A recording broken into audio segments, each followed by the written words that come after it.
Hey guys, कैसे हैं आप लोग? आशा करता हूँ आप बहुत अच्छे होंगे। आज वैसे है दिन संडे 30 अक्टूबर। छठ का शुरुआत हो गया है ना। आज वैसे भी सांझ वाला वो जो छठ पूजा होता है वो है, तो इसी सब के बीच ये मैं सेशन लेकर के आया हूँ। तो आप लोगों को बस प्यार देना है। चलिए शुरू करते हैं पॉजिटिव कोट के साथ। इसमें ये बताया गया है कि हारने से कभी मत डरना, क्योंकि हार जैसी कोई चीज़ ही नहीं होती है। या तो जीत मिलती है या फिर सीख, है ना। ऐसे ही हमारे लाइफ में कई बार फेलियोर वगैरह आते रहता है, तो वहाँ से हमको सीखने का ज़रूरत है। ये नहीं कह सकते हैं कि हाँ मतलब हार गया मतलब सफल नहीं हो पाए, है ना। क्योंकि failure is the part of the success. Okay, चलिए शुरू करते हैं इसी के साथ। सबसे पहला जो वर्ड है सफाइस, जो कि एक वर्ब है जिसका मतलब होता है एक्चुअली पर्याप्त होना। मतलब to be enough for somebody और समथिंग ना, उसको सफाइस कहा जाता है। क्वक, जो कि एक नाउन है जिसका मतलब होता है विचित्र आकस्मिक जो घटना हो जाता है ना। मतलब एक ऐसा strange things that happens by chance नहीं हो जाता है कि अरे ऐसा तो नहीं होना चाहिए था लेकिन ऐसा हो कैसे गया। कोई आपका भूला बिसरा 10 साल के बाद मिल जाएगी, है ना। वो बाई चांस, उसी को क्वक कहा जाता है।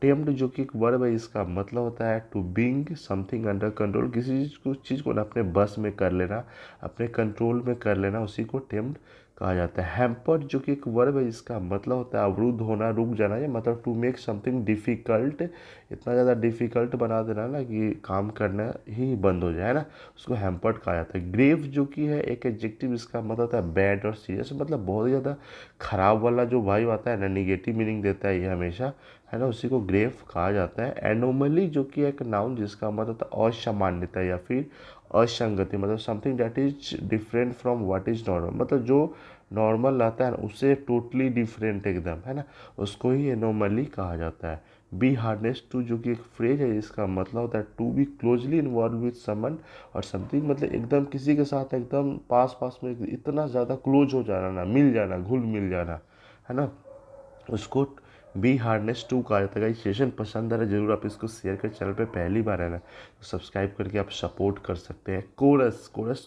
तो आपने सुना ही होगा, एक नाउन है जिसका मतलब होता है तो कोरस गान होता है कोई भी नाटक या फिर कहीं कहीं पे होता है ना, the part of the song that is repeated at the each verse होता है ना।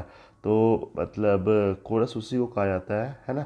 पुनरावृत्त होने वाला जो गीत गण होता है जो बार बार रिपीट होता है ना, ठीक है, उसी को कोरस कहते हैं। और क्रेडल, जो कि एक नाउन है जिसका मतलब होता है द प्लेस ऑफ ओरिजिन, जहाँ पे जो बर्थ प्लेस रहता है ना, सिंपल सा बात है किसी भी चीज़ का ना, उसी को क्रेडल कहा जाता है। लेग अप, जो कि एक नाउन है जिसका मतलब होता है द एक्ट ऑफ हेल्पिंग समन। मतलब किसी को हेल्प करने का या फिर सिचुएशन में सुधार लाने का जो तरीका होता है ना, उसको ही लेग अप कहा जाता है। पेव्ड द वे, जो कि एक इडियम जिसका मतलब होता है to make it easier for something to happen. और मतलब किसी के लिए ना बहुत ही ज़्यादा आसान बना देना, है ना, ताकि वो आसानी से काम हो जाए, उसी को पेव्ड द वे कहा जाता है। री क्या है रिपीचेज, जो कि है एक नाउन जिसका मतलब होता है a trial hit which first round loser and are another chance qualifying और द सेमीफाइनल। मतलब रिपीचेज का मतलब सिंपल सा बात है कि जो फर्स्ट राउंड के बाद ना उसको अलग चांस दिया जाता है फिर से खेलने के लिए ना, उसी को रिपीचेज कहा जाता है। इम्बाइब, जो कि एक वर्ब इसका मतलब होता है to absorb something, especially information के लिए ये होता है ना, ग्रहण करने के लिए होता है। खास करके इंफॉर्मेशन को ग्रहण करते हैं ना आप, मतलब अंदर लेते हैं, मतलब सोचते समझते उसके बारे में ना, ठीक है, उसको इम्बाइब कहा जाता है। स्पर, जो कि एक वर्ब जिसका मतलब होता है कि अधिक मेहनत या तेज़ी से काम करने के लिए जो बाध्य कर दिया जाता है ना, ठीक है ना। जैसे यहाँ पे उसी को स्पार्क कहा जाता है, सिंपल सा बात है। To encourage somebody to hard of fast, बस जल्दी जल्दी एकदम पूरा काम कर लेना, स्पार्क कहा जाता है।